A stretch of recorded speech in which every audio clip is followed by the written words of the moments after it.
When I meet a man who is ... then I'll become ... When I meet a masculine man, I'll become soft. Mm-hmm. When I meet a man who takes care of the bills, I'll become a homemaker and shit like that. And it's like, yo, you talking about getting to the league, but you're not even on your high school basketball team yet. I think this is us in general now, as a black people. We don't see the value in each other or the trust in each other.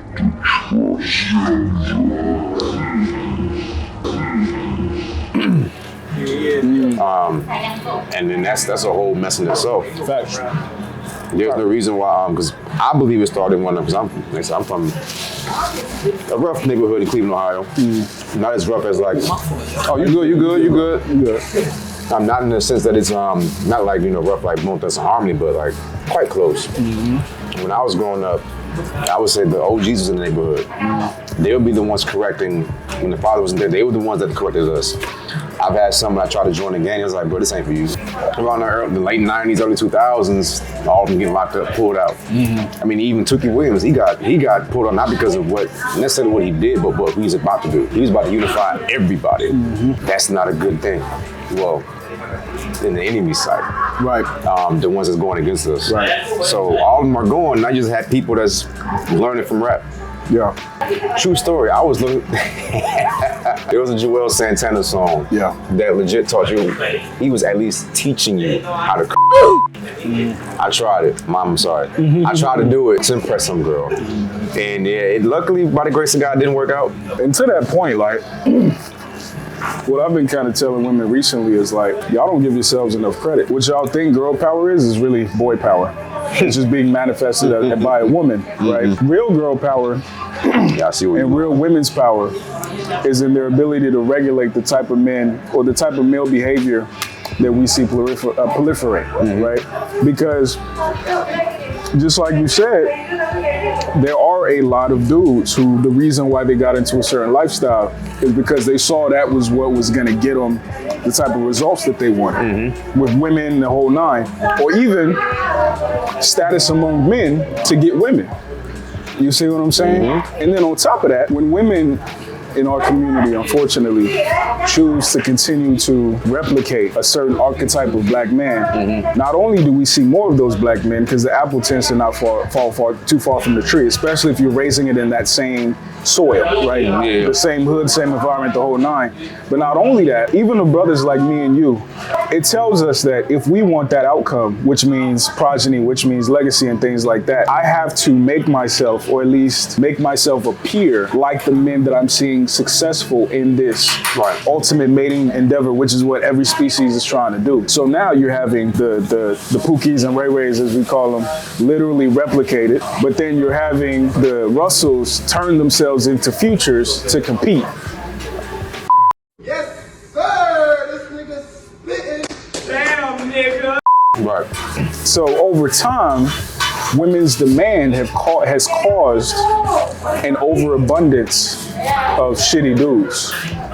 And a scarcity of really good men. And then nowadays, the good dudes are not saying, okay, I'm gonna turn into future. They're saying, oh, I'm gonna get my passport. They're taking a whole different route. They're taking a whole different route, but the result is the same. It's the exact same.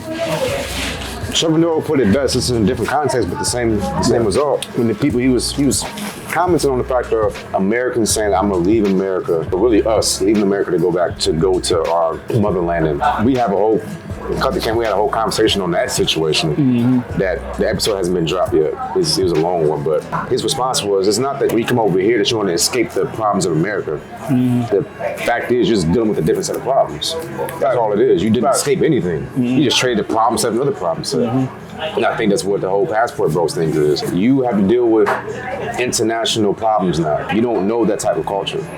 Or like, as a tangent, I know at one point in time, I knew a few people that were in polyamorous relationships. And I'll be the one, I'm usually like the one that's looking at the relationship and is like, nah, that ain't gonna work. I have a brother of mine that says, he hates it. I hate it when he says it, but he's like, if you like it, I love it. And like, I don't like the situation that somebody I know is in. And one polyamorous relationship, the guy just looked out of it.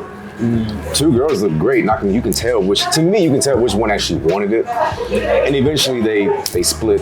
Terrible breakup. They split because the girls wanted each other. They didn't necessarily want him. Ooh. And we don't talk about that. We don't talk about that. Niggas think shit sweet, man. We don't talk about that. Yo. And the biggest one is like, what they do across seas? I'm like, that's a different culture.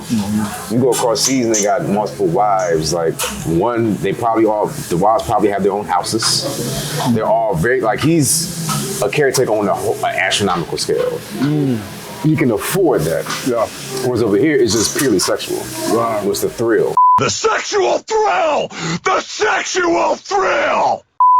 So that's my whole thing when it comes to like switching different set of problems with the passport, bro. No, that's a fact. And that's been, I don't have as much of a problem with passport bros as I do Save Yourself Black Man, that movement. Save Yourself Black Man.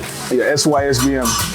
That's a new one in my ear. Yeah, that was, I would say that was probably the foundation of Passport Bros. The reason I don't mind Passport Bros is like, yo, if you're going to South Africa, I don't blame you. If you're going to Nigeria, bro, have you seen those women, bro? I've seen them. I don't blame you. Recently. If you're keeping it black, I don't blame you at all. Like, you put up a slideshow. I was like, listen. Listen. I can show you some shit. But anyway, the point that I'm making is like, as men in particular, we can't afford to be pie in the sky, hoity-toity, shit is gonna be sweet. We have to anticipate problems. Like I talk about all the time. To provide or protect, worth a damn, you have to kind of be pessimistic. If you're gonna be a bodyguard, you have to anticipate there is a mugger on every single corner. So with that being said, to your point, the dudes in Colombia, they're coming back and saying, oh no, it's a bunch of single mothers over there. However, which is the part that I think our women kind of gloss over in the States is like, even though they're single mothers in other places, they still have those intangibles that men here are complaining about. Because even Kevin Samuels would say, men will go down in looks to go up in cooperation. Yes. Men will go down in, oh, you got kids, to go up in cooperation. Yes. So I don't know if our women are thinking about competition on an international stage. I don't think they're thinking of, Colombian women want our men too. South African women want our men too. Are we being competitive, right? Because guess what? Men are running to Thailand to find wives, to Colombia to find wives, to some other places to find wives. Are men running to the United States to find wives? No. The answer is no. And if they come here, they already got a wife with them.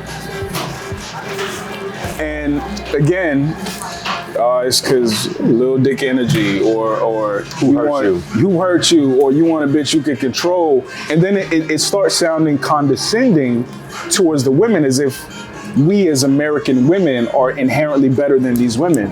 What you're not acknowledging is like, you speak one language, she speaks 5. You know what I'm saying? You got your bachelor's, she might have her master's, but because she knows speak English too well, you think you're better than her, and it's like, that's also some of that American condescension. But like I was talking to Courtney Michelle today, I was like, yo, we gotta evolve this conversation past just saying, oh, these niggas don't get no hoes and that's why they running away and shit like that. Right. It's not that simple. There's a question I commonly ask when I may be chilling with a homegirl of mine, or even somebody I may be interested in, and they want to take a shot at a more depth perception of me. I usually ask them when they say something similar to, I'm trying to figure out what I want to do. That's a common one. I'm trying to figure out what I want to do. They be like, yo, this working stuff, which I just find it funny. This working stuff is ghetto. I'm trying to get I believe in some gender roles. I'm just trying to be at the house. And I usually ask them like, so what is it that you want to contribute to life? What is it that you want to contribute to society? And that usually, it's a question I asked myself one time, when I was down on my luck. What is that I actually want to do? What's your legacy? Right. And I just throw that to them. And it usually goes around, I've only met like a couple that were like super duper career woman oriented. But most of them, it just kind of boils down to some of the basics. Yeah. I want a nice man, I want a home, I want to be able to do X, Y, and Z. But the path they're taking is completely, as you said earlier, masculine prowess, like man prowess. Stuff that we can, I believe that we naturally just take on. My thing though is like, there's this prevailing idea among women in general, but I would say black women in particular, that when it happens, I'll know. And what I mean by that specifically is when I meet a man who is ...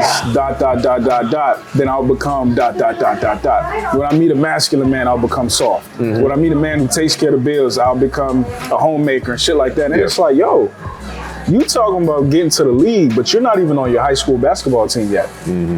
You talking about getting to the league, but you don't even work out. You know what I'm saying? And it's this fairy tale kind of idea that it says, so I'm every woman, it's all in me. And it's like, no, it's not. It's not all in you. You don't know how to do this isn't about magic. This is about competence. The caliber of man that you're asking for, he has requirements. He has standards. Your job is not just to look around and be, to sit around and be pretty. And even if, let's say you find a Wolf of Wall Street type nigga, like, and even if your job, you gotta cook the whole nine and your job is to be pretty, no, your job is to get him deals as well. When he take you to the government, to the governor's ball, like, are you the person who can finesse a room and get him in front of the right people? You move in areas that I can't. Come on now. And you're not in practice doing that. What you're in practice doing is my job. What the fuck I need you for? If I'm Kyrie, am I trying to draft another point guard or a center? So learn how to rebound. You need somebody in that position to catch. Don't worry about dribbling the ball like that's me. I got you. Well, I'm actively saying I got you.